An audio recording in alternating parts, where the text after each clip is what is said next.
If you want to help support our channel, head over to Patreon and become a VIP member today. Hey everybody, welcome to the Summer of Slash. Dustin is still a little snazily, but you know what? I'm good, man. We're taping these out of order, thank God. Because I listened to this Monday's episode and I was like, God damn, I sounded like I was on the edge of death. So everybody that got through it with my shitty voice, we want to say thank you. Yeah, thank you. And I got a little miracle cure here. So very nice. Here to listen to that beautiful sound. It is a great way to kick off round 2 of Summer Slash. For those of you who know, we did this a couple of years back. I believe we released the whole thing even as a full episode. Yeah, and I streamed that last Saturday. Yeah, on our YouTube. Whole 4 hours plus worth of Slash material. And we were planning this out already beforehand, but now, like, you know, Slash decides to drop a blues album. We're like, okay, this gives us even more shit to go through. So yeah, basically we're gonna review a whole album in probably like a whole season. It seems like here. I think so. It seems like every year we kind of threaten to do a Summer of Slash. I know last year we were this close to doing it before we did the Sounds of Summer series, where we were interviewing a lot of people, and we had some great guests on. Oh yeah, and so now here we are this year with our special summer program, the Summer of Slash 2. Yeah, so we're reviewing this album track by track. We've already reviewed the 2 singles already, so yeah, if you guys want to check that out, it's in the Shotcast archives as well. So you won't hear us re-review Killing Floor or the Chris Stapleton one, Oh Well, because we've already reviewed those. That's already in the archives, so go back to those, check them out. So we're reviewing every other song that's been not reviewed on the sound, which is about 10 of them. I think there is one instrumental track at the end. I don't know how we're going to tackle that.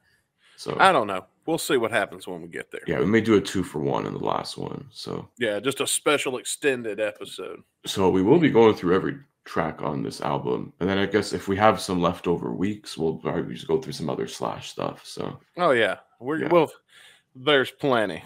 Yeah, because the whole original plan for this was to just do, like, you know, artists featuring Slash, like Slash being a feature on other people's songs and stuff. Yeah. So we may take a few of those. Like, I had a whole list ready to go. But there is something that started developing that we're not going to talk about on Guns and Radio because we've already taped those up for the next couple of weeks. But now's a good chance to talk about it. A little bit of Guns N' Roses news coming in September, I believe. Well, we're gonna talk about it. Yeah. Right after I slap this.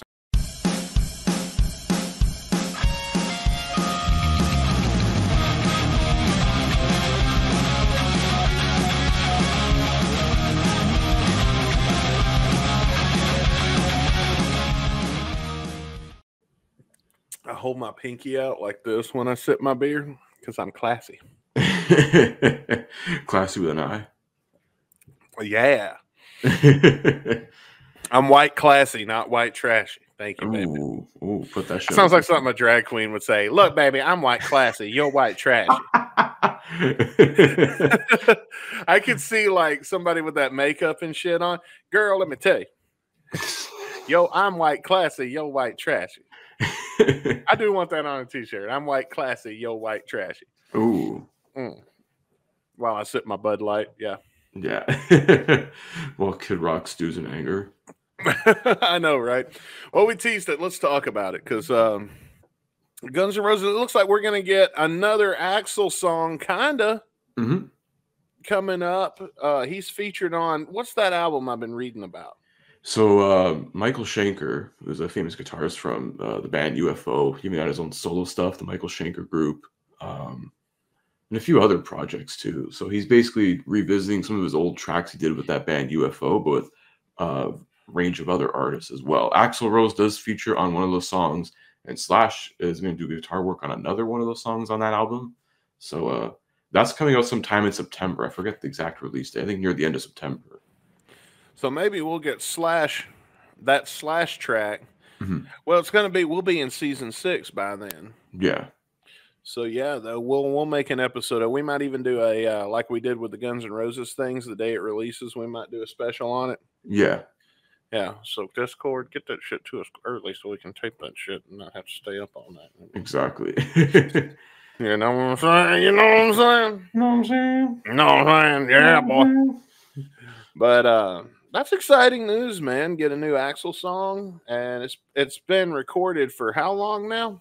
Probably like I think sometime late last year. I guess they were in Europe, and there's that photo of Axl in the studio. So that's basically like confirmed now.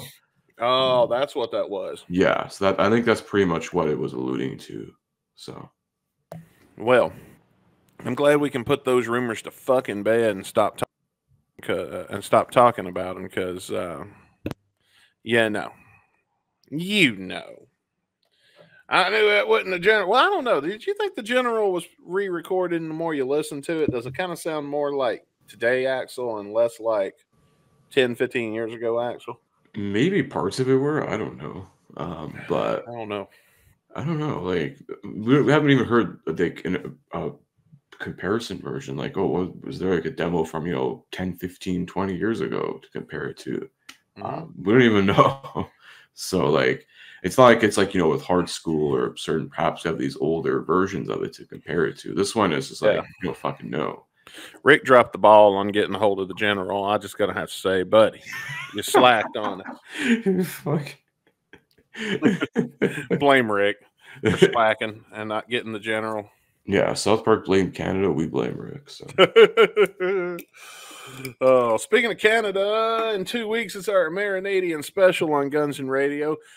But you're gonna want to tune in to Guns and Radio tomorrow at noon for the premiere of our watch along for Appetite for Democracy.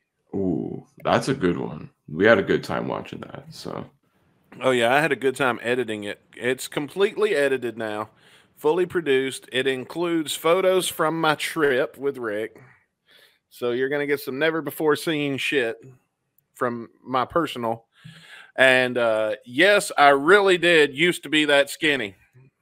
That was the first thing I thought when I was looking through it. It's like, God damn, I used to have a neck.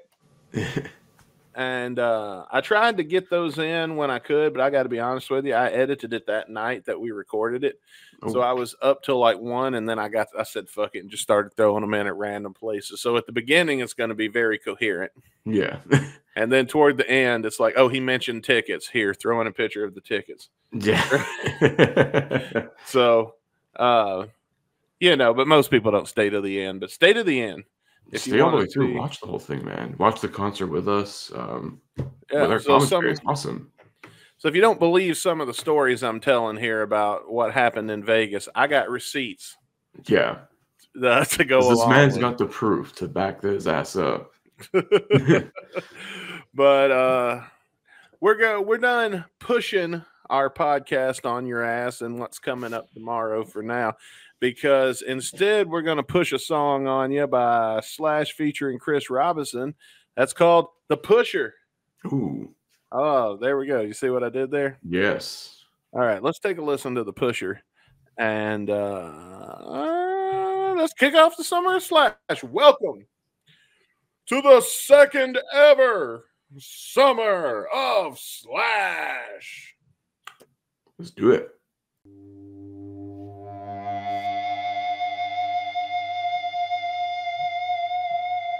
Someone's holding that whammy really hard. Hold it, boy. Hold it. You better hold it. No wonder the song is 7 minutes. There's probably 3 minutes of it. Oh, never mind. Wouldn't that be some shit if this was 6.5 minutes of that one note?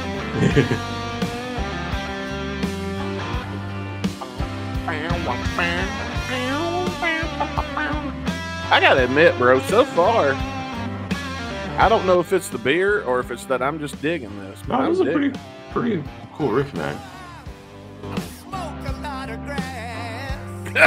Well, hey, this is about you, Dustin. I don't do that. I don't do drugs.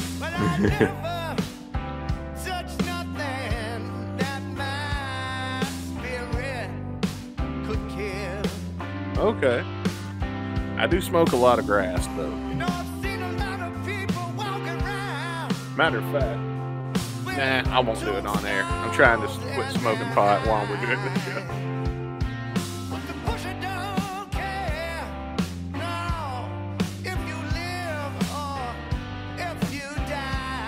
Oh shit, he don't give a fuck.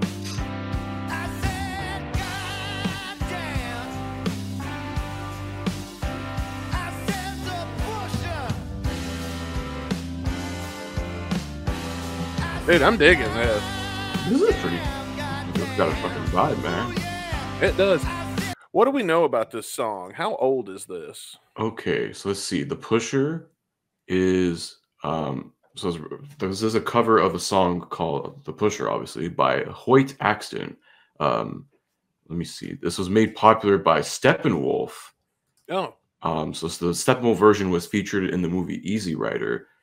So this is it's a Steppenwolf song. It looks like. Okay, it's written by Hoyt Axton, made popular by Steppenwolf from 1969. I didn't realize Steppenwolf was blues. Steppenwolf. Yeah. Steppenwolf. What do I know by Steppenwolf? Born to Be Wild. Okay, there it is. Yeah. I was thinking Bad to the Bone, but it's the other one. It's the other motorcycle song. That's also Steppenwolf too, I'm pretty sure. No, Bad to the Bone is George Thorogood. Oh yeah, you're right. Sorry. I don't know. I feel like the 60s kind of some of the shit starts just sounding the same a little bit. It does. I hate to say it, and people are gonna shit on me for saying it. Music didn't start getting great till the 80s. Sorry. That's how it is. I mean, you had spurts of greatness through the 70s, like Zeppelin and Aerosmith and ZZ Top, and things were starting to pop, but the popcorn didn't get rolling and really popping out good music till the 80s. When the technology was there. I mean, the synthesizer changed everything. So, and then the 90s came and the popcorn burned. And then the 2000s came and we smashed open the microwave and took a shit in there. And out came Nickelback? And then the 2010s came and we bought a new microwave, and I guess they started making new music again because I don't know. Some of the shit they're coming out with today is actually pretty good. I think that they're realizing they've pissed off people like me and they're trying to rope us back in. Slowly but surely, yeah. Well, anyone was relevant 40 years ago is maybe trying to still make a few bucks before, that's it. Yeah. Well, you got to do what you got to do. That Coke don't buy itself. Yeah. Case in point, Motley Crue. Oh, God, fuck. Yeah, well, listen, even when the perfect bag of popcorn, you're going to have a few burnt kernels. That's true. It's very true.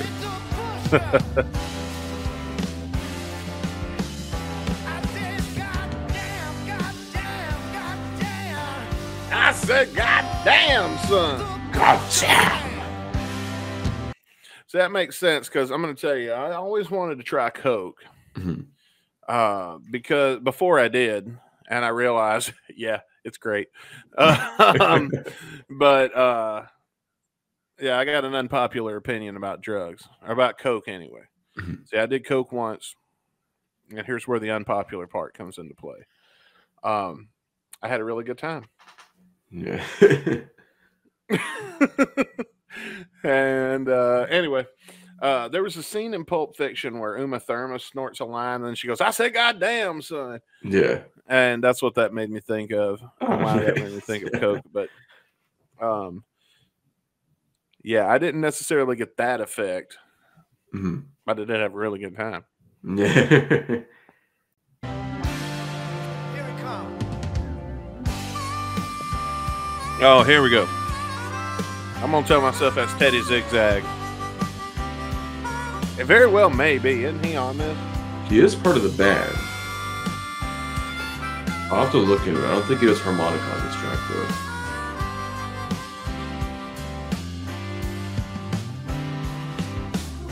You know the dealer is a man with love grass in his hand. What? With love grass in his hands.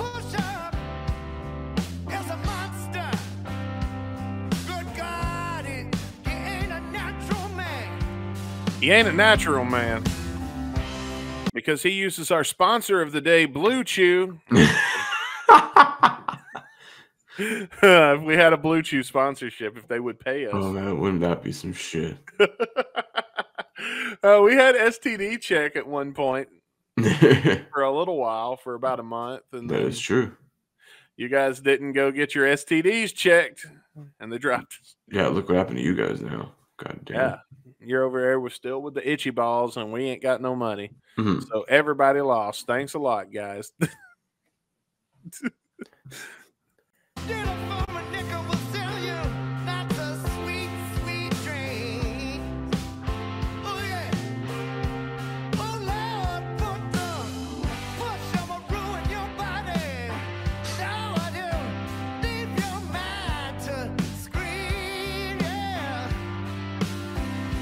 I don't know if he's a good pusher. Your mind ain't going to be doing much of shit. True.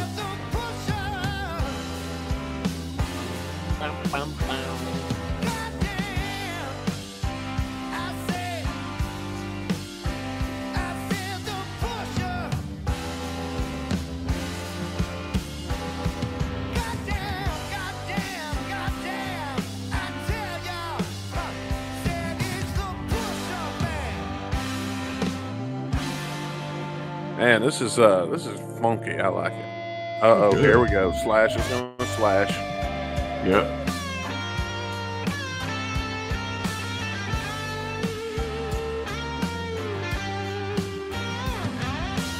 I watch it. The rest of the song is going to be slash. Just doing that. I think so. I wonder how many times that's going to happen. It's like someone forgot to just turn off the record button and like, oh, well, I'll just leave it in. It was supposed to fade out 2 minutes ago. I was like, oh, well, whatever.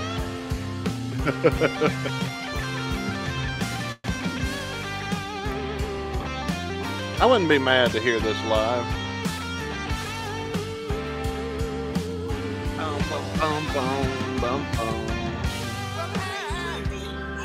Sorry about that. I pushed a button on my phone and it decided to bring up the internet. I declare total war on the pusher man. I declare it. See, I cut him if he stands, and I'd shoot him if he runs. Yes, I'd kill him with my Bible and my razor and my gun. Say, goddamn. You said, "God damn, son."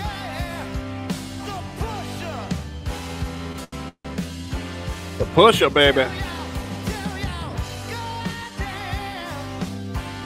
I love Slash's first song on his new album is Drugs.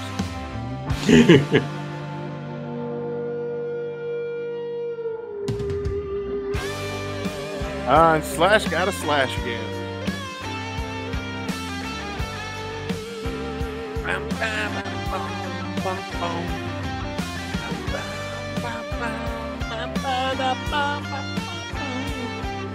I know I'm getting on you guys' nerves. I apologize. I'll stop singing along with the guitar solo.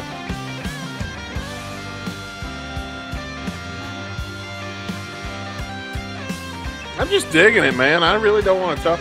This is one of those, like I said, this is one of those songs, man, where we're doing a podcast and we have to talk over it.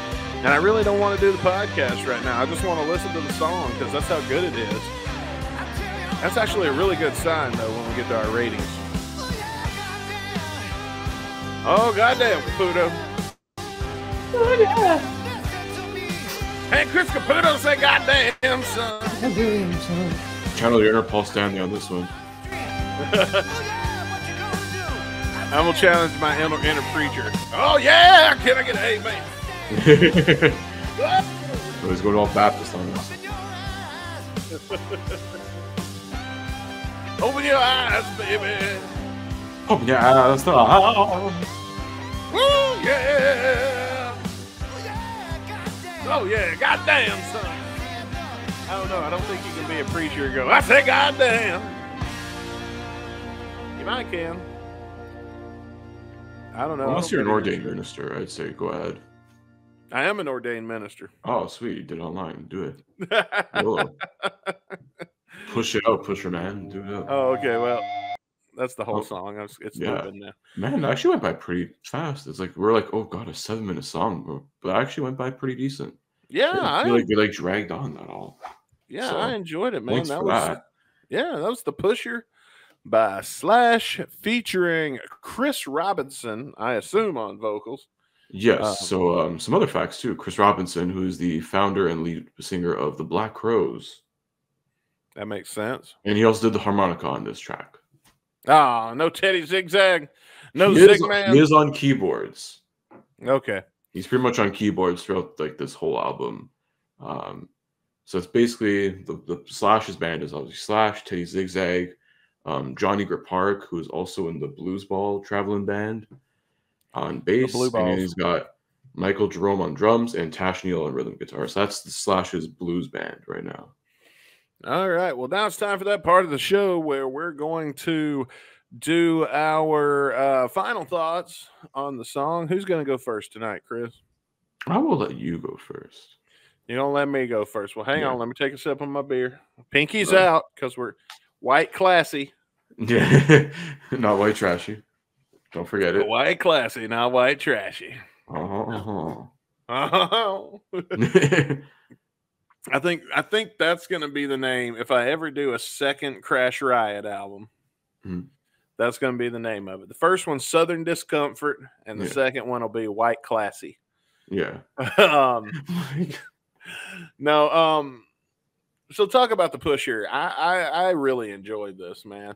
I like blues. So it's going to be, as long as things keep coming up with this kind of vibe, it's going to be good for me. I don't know if you're such a big fan. I can't remember. I know Rick hates it, but I love it.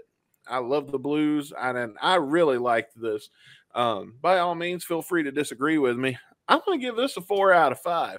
I would definitely come back to this if I was in the mood. And I think it helps that I got myself in the mood because I'm off work tomorrow at the time of this recording. So, oh, yeah. Your boy is having a little sip of the booze, and we're taping 2 in the back-to-back. So, wait till next week. It ought to be real interesting then. Anyway, that's my review. 4 out of 5. I'm going along the same wavelengths here. I'm like, I don't mind the blues. It's not like something I like despise, whatever. I respect it, you know. Most of it probably comes from listening to, Slash, in his sort of style of guitar playing.